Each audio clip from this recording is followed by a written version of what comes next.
Hello friends, welcome back to our channel. എല്ലാവരും സുഖമായിരിക്കുന്നു വിചാരിക്കുന്നു കേട്ടോ ഫ്രണ്ട്സ്. അപ്പോൾ നമുക്ക് ഇന്നത്തെ വീഡിയോയിലേക്ക് പോവാം. ഇന്ന് ഞാൻ നല്ല കുറേ കിഡിലും കിച്ചൺ ടിപ്സ് ആയിട്ടാണ് കേട്ടോ വന്നിരിക്കുന്നത്. തീർച്ചയായിട്ടും വീട്ടമ്മമാർക്കൊക്കെ വളരെ യൂസ്ഫുൾ ആകുന്ന ഈ ടിപ്സ് എന്തൊക്കെയാണെന്ന് നമുക്ക് നോക്കാം. അപ്പോൾ ഇവിടെ ഞാൻ ഫസ്റ്റ് കാണിക്കാൻ പോകുന്ന ടിപ്പ് എന്താണെന്ന് വെച്ച് കഴിഞ്ഞാൽ നമ്മൾ ഫിഷ് ഫ്രൈ ഒക്കെ ഉണ്ടാക്കുമ്പോൾ അതിൽ നമ്മൾ ഒത്തിരി സ്പൈസസ് ഒക്കെ ചേർക്കാറുണ്ടല്ലേ. അപ്പോൾ നിങ്ങൾ അതിന് കുറച്ച് എക്സ്ട്രാ ഫ്ലേവർ കിട്ടണമെന്ന് ആഗ്രഹം ഉണ്ടെങ്കിൽ തീർച്ചയായിട്ടും ഇതേപോലെ ഒന്ന് ചെയ്തു നോക്കൂ. നമുക്ക് 1 സ്പൂൺ കുരുമുളകും അതേപോലെ തന്നെ 1 സ്പൂണ് വലിയ ജീരകമില്ലേ, ഇത് രണ്ടും സമമായിട്ട് എടുത്തതിന് ശേഷം ഇതൊന്ന് പൊടിച്ചെടുക്കുക. പൊടിക്കുകയെന്ന് വെച്ച് കഴിഞ്ഞാൽ ഇതേപോലെ ഇടിക്കലിലിട്ടൊന്ന് ചതച്ചെടുക്കുക കേട്ടോ, മിക്സിയിലിടരുത്. അതിനുശേഷം നമ്മൾ ഫിഷ് ഫ്രൈക്ക് വേണ്ടിയിട്ട് ഉണ്ടാക്കുന്ന ആ ഒരു മസാല കൂട്ടുണ്ടാവില്ലേ, ആ ഒരു കൂട്ടിലേക്ക് ഇതൊരു സ്പൂൺ ഇട്ട് കൊടുക്കാം. അതിനുശേഷം നന്നായിട്ട് മിക്സ് ചെയ്തതിന് ശേഷം നമുക്ക് ആ ഒരു മസാല നന്നായിട്ട് ഒന്ന് മിക്സ് ചെയ്തെടുക്കുക. ഇതേപോലെ റെഡിയാക്കി എടുത്തതിന് ശേഷം നമ്മൾ ഫ്രൈ ചെയ്യാൻ പോകുന്ന ഫിഷിലേക്ക് തേച്ച് പിടിപ്പിക്കാം. അതിനുശേഷം നമുക്ക് ഫിഷ് ഫ്രൈ ചെയ്യാം. ഇതിനിടയ്ക്ക് നമുക്ക് വേണമെങ്കിൽ ഇനിയും ഇതിൻ്റെ പുറത്തേക്ക് ഒന്ന് സ്പ്രെഡ് ചെയ്ത് കൊടുക്കാം കേട്ടോ. അപ്പോൾ നല്ലൊരു എക്സ്ട്രാ ഫ്ലേവറും രുചിയാണ് കേട്ടോ നമ്മുടെ ഈ ഒരു ഫിഷ് ഫ്രൈന് ഉണ്ടാകുന്നത്. അപ്പോൾ എന്തായാലും ഈ ഒരു ടിപ്പ് നിങ്ങൾക്ക് ഇഷ്ടമായി എന്ന് വിചാരിക്കുന്നു. ഇനി നമുക്ക് അടുത്തൊരു ടിപ്പിലേക്ക് പോവാം. നമ്മൾ സാധാരണയായിട്ട് വെജിറ്റബിളൊക്കെ കുക്ക് ചെയ്യുന്ന സമയത്ത് നമ്മുടെ കുക്കർ യൂസ് ചെയ്തിട്ട് പ്രഷർ കുക്കർ യൂസ് ചെയ്യുമ്പോൾ നമ്മളിപ്പം പല വെജിറ്റബിൾസിനും പല കുക്കിംഗ് ടൈം ആയിരിക്കും അല്ലേ വേണ്ടത്. അപ്പോൾ ഇപ്പോൾ ഇവിടെ ഞാനൊരു ചക്കക്കുരുവും മുരിങ്ങയ്ക്ക ഇട്ടിട്ടുള്ളൊരു കറി ഉണ്ടാക്കുകയാണ്. അപ്പോൾ ഇവിടെ ചക്കക്കുരുവിൻ്റെ കുക്കിംഗ് ടൈമും മുരിങ്ങയ്ക്കയുടെ കുക്കിംഗ് ടൈമും ഡിഫറൻ്റ് അല്ലേ. അപ്പം ഞാൻ ചക്കക്കുരു ആദ്യം തന്നെ ആ ഒരു പ്രഷർ കുക്കറിൽ ഇട്ടതിന് ശേഷം വെള്ളം ഒഴിച്ചു. ഇനി ഒരു കപ്പ്, ഒരു സ്റ്റീലിൻ്റെ കപ്പോ ഇല്ലെങ്കിൽ ഒരു ബൗളോ എന്തെങ്കിലും ഇതേപോലെ ഒന്ന് ഇറക്കി വെച്ച് കൊടുക്കാം. അതിനകത്തേക്ക് നമുക്ക് ആ ഒരു മുരിങ്ങക്കോലൂടി ഇട്ട് കൊടുക്കാം കേട്ടോ. അതിനുശേഷം നമ്മൾ ഒരു എത്രയാണോ നമുക്ക് കുക്കിംഗ് ടൈം വേണ്ടത് ആ ഒരു ടൈം നമ്മൾ അഡ്ജസ്റ്റ് ചെയ്ത് കുക്ക് ചെയ്ത് കഴിഞ്ഞാൽ നമുക്ക് രണ്ടും കറക്റ്റായിട്ട് നമുക്ക് കുക്കായി കിട്ടും. അതായത് നമുക്ക് ഈ ചക്കക്കുരുവിൻ്റെ കൂടെ തന്നെ ഈ ഒരു മുരിങ്ങക്കോൽ ഇട്ട് കഴിഞ്ഞാൽ നമുക്ക് ആ ഒരു ചക്കക്കുരുവിൻ്റെ വെള്ളമൊന്നും ഒരുപക്ഷെ നമ്മൾ യൂസ് ചെയ്യുന്നുണ്ടാവില്ലല്ലേ. അപ്പോൾ ഇതിന് രണ്ടിൻ്റെയും കൂടി ആ ഒരു ഫ്ലേവർ ഒരുമിച്ച് ഇറങ്ങിപ്പോവും. അപ്പോൾ അതൊക്കെ അവോയ്ഡ് ചെയ്യുന്നതിന് വേണ്ടിയിട്ടും ഈ ഒരു മുരിങ്ങക്കോൽ നമുക്ക് നല്ല പെർഫെക്റ്റ് ആയിട്ട് കുക്ക് ചെയ്ത് കിട്ടുന്നതിന് വേണ്ടിയിട്ട് ഇത് സഹായിക്കും. അപ്പോൾ എന്തായാലും നിങ്ങൾ ഇതൊന്ന് ട്രൈ ചെയ്ത് നോക്കൂ.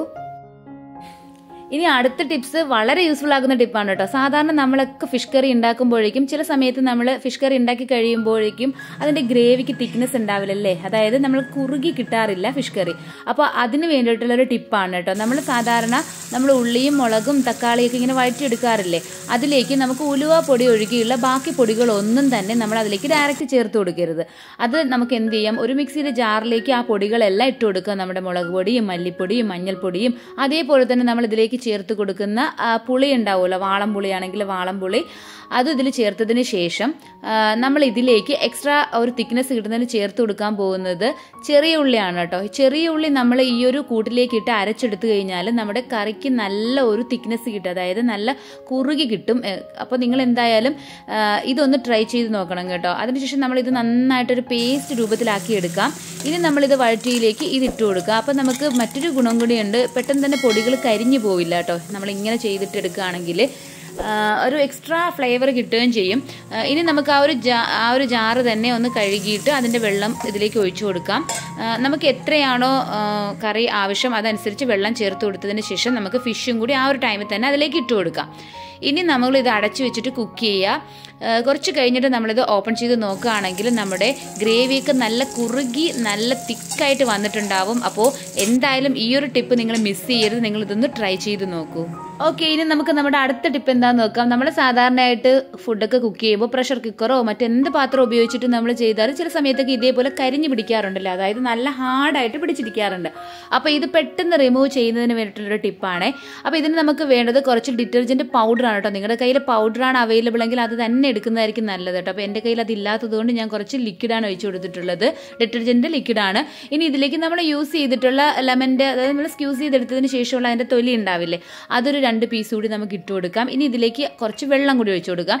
നിങ്ങളുടെ കയ്യിൽ ബേക്കിംഗ് സോഡ ഉണ്ടെങ്കിൽ 1 സ്പൂൺ ബേക്കിംഗ് സോഡയെങ്കിലും ഇട്ട് കൊടുക്കുക കേട്ടോ.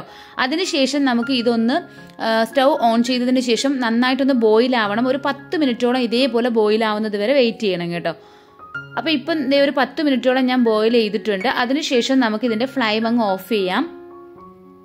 ഇനി ഇതൊന്ന് റെസ്റ്റ് ചെയ്യാൻ വേണ്ടിയിട്ട് വെക്കണം. ഇതിൻ്റെ ചൂട് കംപ്ലീറ്റ് മാറട്ടെ, അതായത് ഒരു 7 or 8 അല്ലെങ്കിൽ ഒരു ഓവർനൈറ്റ് വെച്ചിരുന്നാൽ അത്രയും നല്ലത്. അതിനുശേഷം നമുക്ക് ഇത് ഒരു സ്ക്രബ്ബർ യൂസ് ചെയ്തിട്ട് കുറച്ച് നമ്മുടെ ഡിഷ് വാഷിൻ്റെ ലിക്വിഡും കൂടി ഒഴിച്ചു കൊടുത്തതിന് ശേഷം നന്നായിട്ടൊന്ന് തേച്ചൊരച്ച് കഴുകി എടുത്തു കഴിഞ്ഞാൽ പെട്ടെന്ന് തന്നെ ഇത് ഇളകി കിട്ടും കേട്ടോ. നമ്മൾ ജസ്റ്റ് സ്ക്രബ്ബർ യൂസ് ചെയ്തിട്ട് ഇത് ഇങ്ങനെ ഒന്ന് തേച്ച് കൊടുത്താൽ മതിയാവും, പെട്ടെന്ന് നമുക്കത് ക്ലീനായി കിട്ടും. അപ്പോൾ എന്തായാലും ഇങ്ങനെ കരിഞ്ഞു പിടിക്കുന്നുണ്ടെങ്കിൽ നിങ്ങളിനി വിഷമിക്കേണ്ട ആവശ്യമൊന്നുമില്ല കേട്ടോ. ഇതേപോലെ ഒന്ന് ട്രൈ ചെയ്ത് നോക്കൂ, പെട്ടെന്ന് തന്നെ നമുക്ക് ക്ലീനാക്കി എടുക്കാൻ പറ്റും കേട്ടോ. ഇതേ കണ്ടില്ലേ. ഇനി അടുത്തതായിട്ട് നമ്മൾ പച്ചമുളകൊക്കെ ഒരു ലോങ് ടൈമിലേക്ക് വേണ്ടിയിട്ട് ഫ്രിഡ്ജിലൊക്കെ സ്റ്റോർ ചെയ്യണമെങ്കിൽ നമുക്ക് ചെയ്യാൻ പറ്റുന്നൊരു ടിപ്പാണ് കേട്ടോ. ഇതിന് വേണ്ടിയിട്ട് കുറച്ച് ഹൈറ്റ് ഉള്ളൊരു കണ്ടെയ്നർ ആയിരിക്കും ഏറ്റവും നല്ലത് കേട്ടോ. ഞാനിവിടെ ഒരു യോഗട്ടിൻ്റെ കണ്ടെയ്നർ എടുത്തിട്ടുണ്ട്. ഇതിലേക്ക് നമുക്ക് ഫസ്റ്റ് ലെയർ ആയിട്ടൊരു ടിഷ്യൂ ഇട്ട് കൊടുക്കുക, പിന്നെ അതിൻ്റെ നെട്ടെല്ലാം എടുത്തതിന് ശേഷം പച്ചമുളക് ഇട്ട് കൊടുക്കാം, പിന്നും ഒരു ലെയർ ടിഷ്യൂ ഇട്ട് കൊടുക്കുക, പിന്നും പച്ചമുളക്, അങ്ങനെ ഓൾട്ടർനേറ്റീവ്ലി ഇത് ഫില്ലാവുന്നവരെ ഇട്ട് കൊടുക്കുക കേട്ടോ. ഇങ്ങനെ ചെയ്യുകയാണെങ്കിൽ നമുക്ക് ഓരോരോ പാർട്ടായിട്ട് നമുക്ക് എടുക്കാൻ പറ്റും. അപ്പോൾ മറ്റേതിലേക്ക് നമ്മൾ ടച്ച് ചെയ്യുന്നതേ ഇല്ല കേട്ടോ. അങ്ങനെ ആകുമ്പോൾ നമുക്കൊരു ലോങ് ടൈമിലേക്ക് നമുക്ക് ഈ ഒരു സെയിം കണ്ടെയ്നറിൽ നിന്ന് തന്നെ നമുക്ക് പച്ചമുളക് യൂസ് ചെയ്യാൻ പറ്റും. അപ്പോൾ എന്തായാലും ഈ ഒരു ടിപ്പ് നിങ്ങളൊന്ന് ട്രൈ ചെയ്ത് നോക്കൂ.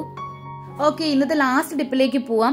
നമ്മുടെ വീട്ടിലൊക്കെ നമ്മൾ മുട്ടത്തോടൊക്കെ എടുത്ത് കളയാറില്ല. അപ്പോൾ ഇനി നിങ്ങൾ ഇങ്ങനെ മുട്ടത്തോടൊന്നും കളയേണ്ട ആവശ്യമില്ല കേട്ടോ. ഈ ഒരു മുട്ടത്തോട് നമുക്ക് മറ്റൊരു യൂസിന് വേണ്ടിയിട്ട് എടുക്കാൻ പറ്റും. അതായത് നമ്മുടെ മിക്സിയുടെ ജാറിൻ്റെ ആ ബ്ലേഡിൻ്റെയൊക്കെ ഷാർപ്നെസ് കുറയില്ലേ, ആ ഒരു ടൈമിൽ അതിനൊന്ന് ഷാർപ്നെസ് വരുത്തുന്നതിന് വേണ്ടിയിട്ട് ഈ മുട്ടത്തോട് നമുക്ക് ഇതിനകത്തേക്ക് ഇട്ട് കൊടുക്കാം. നമ്മളിങ്ങനെ സ്റ്റോർ ചെയ്ത് വെച്ചതിന് ശേഷം ഒരു 4-5 മുട്ടയുടേതാകുമ്പോൾ തന്നെ നമുക്ക് ഇതിലേക്ക് ഇട്ടിട്ട് ഇങ്ങനെ പൊടിച്ചെടുക്കാം കേട്ടോ. അപ്പോൾ ഇത് എനിക്കിവിടെ കേക്കൊക്കെ ഉണ്ടാക്കുന്നതുകൊണ്ട് കുറച്ച് കൂടുതലായിട്ട് എപ്പോഴും ഉണ്ടാവും. അപ്പം ഞാൻ അതിനകത്തേക്കിട്ട് ഇങ്ങനെ പൊടിച്ചെടുത്തിട്ടുണ്ട്. ഇനി ഇതിൻ്റെ ഈ ഒരു പൗഡർ കണ്ടോ, ഇപ്പോൾ പൊടിച്ചപ്പോൾ തന്നെ നമുക്ക് നല്ല ഷാർപ്നെസ് ഉണ്ടാവും ആ ഒരു ബ്ലേഡിന്. ഇനി പൗഡർ നമ്മൾ കളയേണ്ട ആവശ്യമില്ല. അത് ഇതേപോലൊരു കണ്ടെയ്നറിൽ നമുക്ക് സ്റ്റോർ ചെയ്യാൻ പറ്റും. അതിനുശേഷം നമ്മൾ ചെടികളിലൊക്കെ നമുക്ക് ഇട്ട് കൊടുക്കാം. സാധാരണ നമ്മൾ മുട്ടത്തോട് ഇട്ട് കൊടുക്കില്ല. അപ്പോൾ അതിന് പകരം ഈ ഒരു പൗഡറായിട്ട് തന്നെ ഇട്ട് കൊടുക്കുകയാണെങ്കിൽ നമ്മുടെ മണി പ്ലാന്റ് അതുപോലുള്ള മറ്റു ചെടികളൊക്കെ തന്നെ നല്ല ഗ്രീനി ആയിട്ട് വളരാൻ വേണ്ടിയിട്ട് ഇത് ഹെൽപ്പ് ചെയ്യും കേട്ടോ. അപ്പോൾ എന്തായാലും നിങ്ങൾക്ക് ഇന്നത്തെ ടിപ്സൊക്കെ ഇഷ്ടമായെന്ന് വിചാരിക്കുന്നു. ഇഷ്ടമായിട്ടുണ്ടെങ്കിൽ നിങ്ങളുടെ ഫ്രണ്ട്സിനൊക്കെ ഒന്ന് ഷെയർ ചെയ്ത് കൊടുക്കണേ. അപ്പോൾ ഇനി നല്ലൊരു വീഡിയോ ആയിട്ട് നമുക്ക് വീണ്ടും കാണാം. അതുവരെ എല്ലാവർക്കും thanks for watching. Bye bye.